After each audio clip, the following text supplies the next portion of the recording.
Absolutely, and I think that this is an example of an important role that the IAEA plays as a fairly credible institution, not representing a single national government, providing these fairly explicit or some of the most explicit reports about nuclear activity in a country that it's ever done.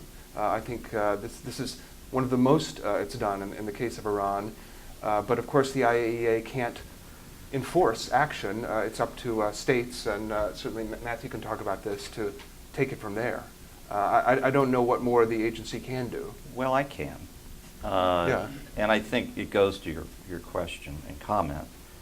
Part of the problem with Iran is the agency does not admit what it can't do, and in fact argues it can do something it can't, which is safeguard enrichment and reprocessing when it really can't. And of course, we're now in this interesting position of arguing they don't clearly have a right to these activities, although when you ask our diplomats, could you explain why they don't, they immediately clam up because they don't want to explain it or they can't.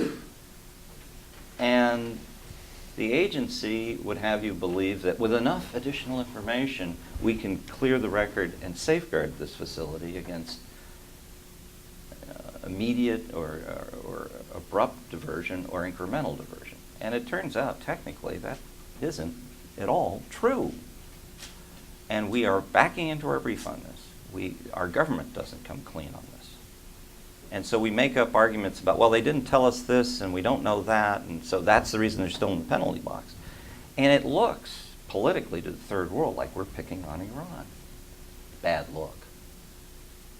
So being more candid about its limitations in safeguarding would be a help in the credibility of the overall argument about Iran, which, by the way, at this point, what can be done about Iran is not much, is my hunch.